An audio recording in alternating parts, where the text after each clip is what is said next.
Hey, it's Kip K back with another weekend project from the pages of Make magazine.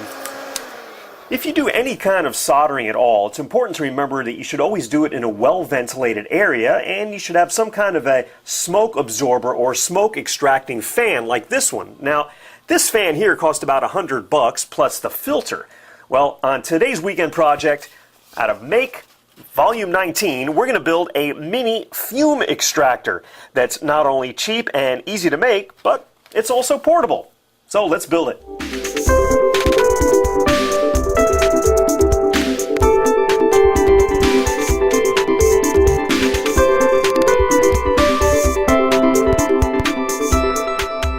Okay, here's everything you're going to need to build the mini fume extractor. You're going to need a candy tin. This is the classic Altoids tin, which we'll house everything in. You're going to need a couple of the flexible 9-volt battery connectors and a couple of 9-volt batteries. You need a small switch.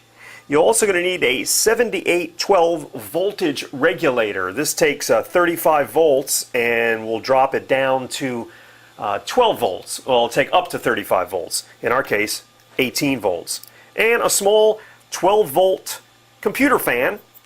Some carbon filter material. I got this at a pet supply store using fish tanks. And then also a couple of pieces of screen. These were salvaged and left over from the barrel water collector project that I recently did. So that came in handy. And that's all you need. So here's how to put it together. To prepare the battery connectors, I trimmed the wires down real short to conserve space, and since we're wiring these in series, the negative from one goes to the positive of the other, and add a little heat shrink tubing there. Then the negative connection from the battery terminal will get soldered to the one connection on our switch. Using the spare piece of wire that I got from the battery clip, I'm going to solder one end of that to the other end of our switch. Then the wire coming from our switch, along with another wire, will be soldered to the center connection or the ground of our voltage regulator. And don't forget to add a piece of heat shrink tubing before you solder. The output pin of the 7812 goes to the positive connection on our little fan. And the last connection is the positive lead coming from our 9-volt connector, and that goes to the input on our 7812. Oh, there's one more connection to make, and that is the negative connection from our 7812 to the negative connection on our fan. Okay, our circuit's done, and I've attached two 9-volt batteries. We flip the switch, and we have power to our fan. And now it's time to see if everything fits in our tin. Okay, now it's going to be a tight fit, but that's okay, because we don't want things flopping around inside. So the fan will go in, and our two 9-volt batteries, and yeah, there we go, fits good. And now our switch will be mounted in a hole that we're going to drill, and also our voltage regulator will also be mounted inside of our tin. And now it's time to cut some holes for our fan.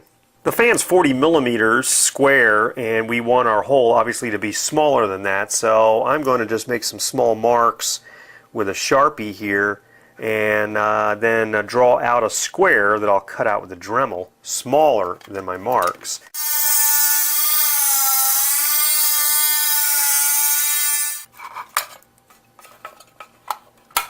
Then we'll use the piece that we just cut out as a template and lay that on the cover. Again, you can just kind of ballpark where this hole is going to go on the top. Okay, both of our holes are cut out. In Mark's project, he painted the tin, which I would do as well, just because I don't want to see logos and all that on there. But for the sake of time and painting and letting dry and painting again, I'm just going to go ahead and install the components and show you how the fume extractor, mini fume extractor works, and then you can paint your own any color you like. Okay, the switch is installed, and also our 7812 is mounted to the back of our case. The next thing is to add our carbon filter.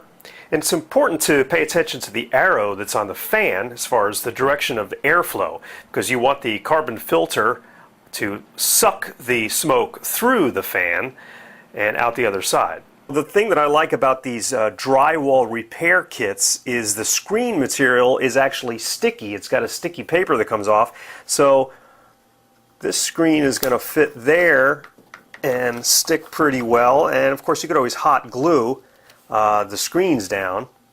And then the other one will go right on the bottom.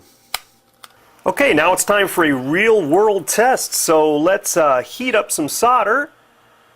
And there go those fumes, and you see nothing on the other side of this fume extractor, no smoke coming out. So our little mini fume extractor is doing the trick. So that's how to keep your air clean and in turn your lungs healthy with the mini fume extractor. We'll see you next time with another weekend project.